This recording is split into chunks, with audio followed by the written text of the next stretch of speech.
Remember.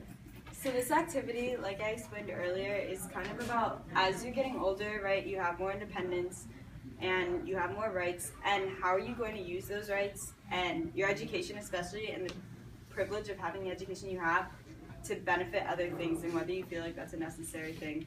So let's start with like, when school is hard, what makes it worthwhile? Like, other than your parents forcing you to come to school, what's something that you feel like is actually worthwhile in school? Anyone can talk out. I feel like socializing is a very important part of school because it gets you out there and you can make new friends and find new things to do, like curricular activities. Right, and I think sports. that's also important because people want to come to school more, right, when you know you're going to see your friends, right? It's hard when you know you're going to have just classes where you don't like anyone in your class, right? Yeah. Very true. Yes. Good So what job. extracurriculars have you guys gotten involved in that have really kind of made school worthwhile? Sports. Crew. Yeah. What about crew? What do you do in crew? So it's nothing besides really working out. I don't know. It just makes me feel good about myself, really. It's like I'm actually doing something. Right, and that's something that's building self-confidence, right? Yeah. So even though that might seem silly, but that's something important, right? To have the confidence to come to school, to go do those active school activities. Are you bonding with the guys in crew?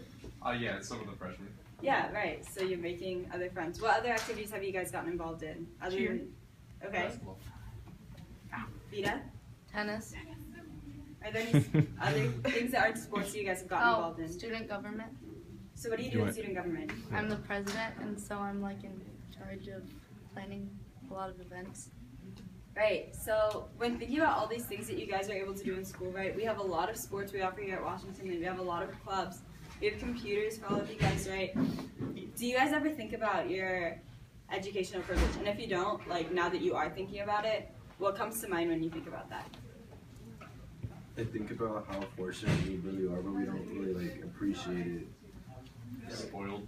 Yeah, like when you think about it, like there's lots of people that are a lot less fortunate than us, and you should be appreciative of the things you do get, like these free laptops and a good education at Washington Lee High School. Yeah. And we learned that in AP World History. Yeah, I mean, Yeah. we complain about the school Wi-Fi, except people don't even know. Some people around the world don't even know what Wi-Fi is. Right. Very good point. The idea that we're complaining about Wi-Fi, but in some places, kids don't even have access to a school, much less having Wi-Fi, right? Complaining about something like the ultimate first world problem. Right, exactly. And thinking about that, but remembering, guys, that it's not a guilt trip. It's not a terrible thing to have privilege. In fact, it's a good thing to have privilege, right? It's a good thing that you guys have access to this education. But how could you use that education then to benefit the people who don't have that education, right? You could go on like trips to Haiti and stuff. You want to join us? Sure.